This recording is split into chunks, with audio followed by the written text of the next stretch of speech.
Hello, I'm Matt Galloway, and this is the Current Podcast. As you've been hearing in the news, thousands of residents have been ordered to leave their homes in Fort McMurray, Alberta. A wildfire burning to the south of the city is moving closer, threatening homes in 4 different neighborhoods. Schools across the city are closed, and for those who remain, there's a sense of déjà vu. You're almost waiting for it and constantly searching social media, what's going on? Is there new news? So yeah, it's 2016 all over again. So 2016, of course, was when a catastrophic fire ripped through Fort Mac, forcing almost everyone to flee.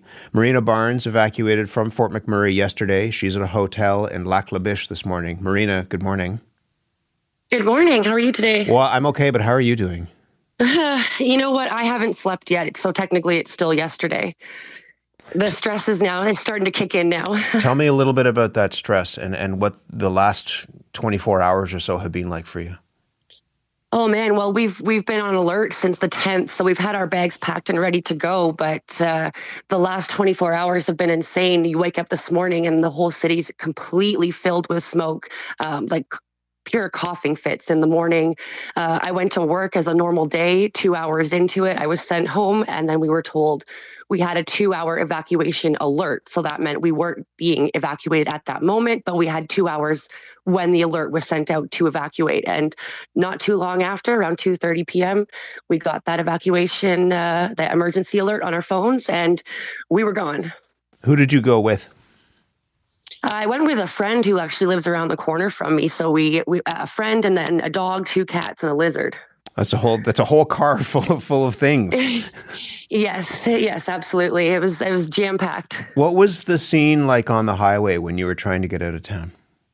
Oh, it was just packed. I mean, the highway was stopped, and coming from Abasand in the area that I live in, that was one of the evacuation order areas, and getting from Abasand up to Gregoire, which is just up the hill, that took us close to 2 hours. And which would have normally taken not even 5 minutes to get there.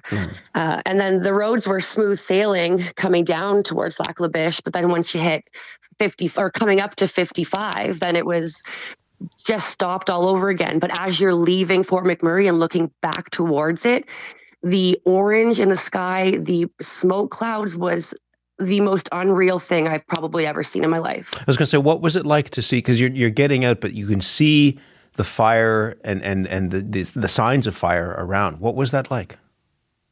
Oh, it was overwhelming. And I mean, while you're in Fort McMurray, yes, it was very smoky, but heading outside where it starts to get less smoky and looking back, it looks bigger than it did while we were there. You said that you went to work before you fled. I mean, you just started a new job, is that right?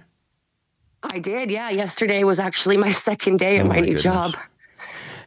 And you had your bags packed. I mean, what was it like in those days leading up to this? Because you had a sense that you might have to get out.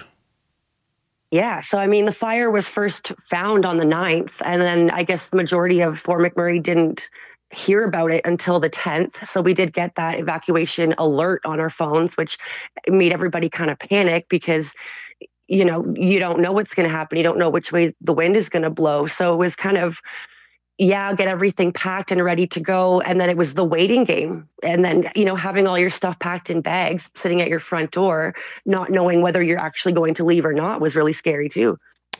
We heard at the beginning somebody who lived through those fires in 2016 saying, it just feels like history is repeating itself in some way. Your neighborhood is one of the neighborhoods that was hit by the 2016 fire. You weren't there. There were floods as well, but you moved into town after all of that happened. I just wonder what the conversations are like that you're having with people who have lived through this. A lot of people, I heard that clip earlier. Someone was saying, it's 2016 all over again, and you're refreshing all the social media and trying to find out the information. So it was just a lot to handle at one point because, you're trying to figure out, do I stay? Do I go? A lot of people have multiple pets. Like I said, we got 2 cats and a dog and a lizard. So it was just a lot. And then luckily we had that alert a few days ago, so we were able to prepare. But I mean, 2016, it was kind of, last minute, snap your fingers and everyone's being evacuated last minute.